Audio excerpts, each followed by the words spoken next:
Good day everyone! Ako si Angel, ang inyong lingkod Rai TV. So sa video ko na naman ngayon ay ibabagi ko na naman ang aking tugon sa katanungan na isa nating taga-subaybay. Shout out po sa iyo. Sana ang interpretasyon na ito ang sagot sa iyong katanungan at para din sa inyo dyan na may katulad sa paniginip na ito. Paalala ko lamang lagi na ito ay isang general interpretation kaya unawain nyo at tingnan mabuti ang mga nangyayari sa inyong buhay ngayon at gamitin ang inyong sariling intuition at mag-connect directly sa mga impormasyon na maaaring ibabahagi ko. At para labis nyo maintindihan ang ibig sabihin ng inyong paniginip ay panoorin nyo ang video na ito hanggang sa matapos at kung ito ay nag-resonate bawat isa sa inyo, please leave us a comment at huwag natin kalimutang mag-like, mag-subscribe at i-hit natin ang notification bell para maging updated kayo lagi sa mga hindi pa nakapag-follow sa aking Facebook page. I-follow nyo na po Rai TV at i-share nyo na din. Maraming salamat. Ang pagkakaroon ng panaginip tungkol sa may hawak ka na bata at hinuhugasan mo ang kanyang dumi have a several interpretation.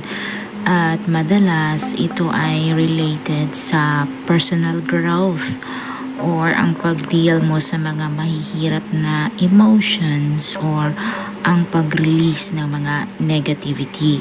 Maaaring ito ay nag-signifies din ng pangangailangan na linisin ang sarili mula sa mga past issues, a willingness to face the unpleasant situation, yung mga hindi kaya-ayang sitwasyon, or ang emergence of a new ideas or project. Ang paglinis mo ng dumi madalas nag-symbolize sa iyong kagustuhan na tanggalin ng mga negativity or ang mga unwanted aspect mula sa iyong buhay.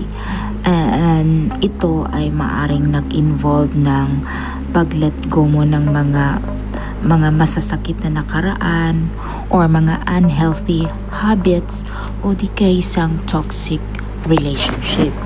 Ang pag-akto mo ng paglinis ng dumi, even a distasteful one, katulad ng dumi ng bata, ay maaaring nag-represent sa iyong willingness na harapin ang mga challenging situation o mga problema sa iyong tanang buhay. At ang bata sa panaginip madalas nag-symbolizes ng panibagong simula, pwedeng potential or personal growth. At ang paglinis mo ng diaper ng bata, maaaring ito din ay nag-signify ng nurturing ng mga bagong aspect sa iyong sarili or sa iyong buhay. At kahit pa ito ay nangangailangan na pag-deal mo or nag-require sa pag-deal mo ng mga hindi kaaya-ayang emotions or sitwasyon. Ang bata ay nag-represent din ng kalungkutan at sa pangangailangan mo for nurturing.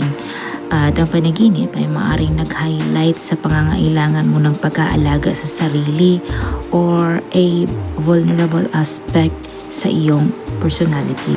At sa ibang interpretasyon naman, ang paglinis mo ng dumi ng bata sa panaginip, pwede rin itong nag-indicate ng mga unresolved emotional issues or ang nararamdaman ng pagiging overwhelmed. Maaring ito ay sign na i-process mo ang iyong feelings at maghanap ka ng support. Sana nagustuhan nyo ang dream interpretation na ibinahagi ko sa inyo ngayon at magibahagi na din sa inyo mga opinion at katanungan sa pamamagitan ng pagkomento sa baba. At kung ikaw ay bago pa lang sa akin channel ay huwag kalimutang mag-like, mag-subscribe at i-hit na notification bell para maging updated kayo lagi sa may hindi pa napag-follow sa aking Facebook page. I-follow nyo na po Rai TV at i-share nyo na po. Maraming salamat hanggang sa mali. Paalam.